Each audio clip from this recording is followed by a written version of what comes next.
TDP నేతలు పొగటికలను మానుకోవాలి. ఎందుకంటే నిన్న జరిగిన మహాయోగి లక్ష్మమ్మ జాతర సందర్భంగా మంత్రాలయం టీడీపీ అభ్యర్థి రాఘవేంద్ర రెడ్డి గారు మాట్లాడుతూ నేను 10,000 మెజార్టీతో గెలుస్తానని చెప్పడం చాలా విడ్డూరంగా ఉంది.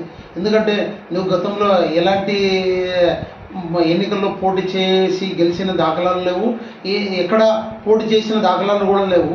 రాజకీయంగా కూడా నీకు ఏదో కుల సమీకరణలో భాగంగా మంత్రాలయము బోయ కులస్తులు అధికంగా ఉన్నారని చెప్పి నీకు సీటు ఇవ్వడం జరిగిందే తప్ప నువ్వు అక్కడ గెలుస్తాననే భ్రమలో ఉన్నావు తప్ప గెలవడం అనేది కల్లో కూడా ఊహించని పరిణామం అది. ఎందుకంటే గత 3 పర్యాయాలు ఎమ్మెల్యే బాలనాగిరెడ్డి గారు 3 పర్యాయాలు గెలిచి 4వ పర్యాయం కూడా సుమారు 50,000 మెజార్టీ గెలిచేందుకు ప్రజల ఆశీస్సులతో సిద్ధంగా ఉన్నారు. ఎందుకంటే ఆయనకు అన్ని కులాలు అన్ని మతాలు అండదండలు పుష్కలంగా ఉన్నాయి. ఎందుకంటే ఆయన అభివృద్ధి కూడా అన్ని మతస్థులకు అన్ని కులస్తులకు కూడా చేస్తాడు. అట్లాగే జగన్మోహన్ రెడ్డి గారు అధికారంలోకి వచ్చిన తర్వాత ఆయన ఇచ్చిన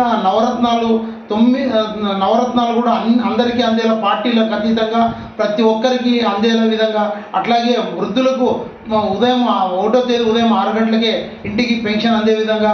ఎందుకంటే పార్టీలకు అతీతంగా ఎలాంటి వ్యక్తులను చూడకుండా, పార్టీలు చూడకోకుండా సచివాలయ వ్యవస్థ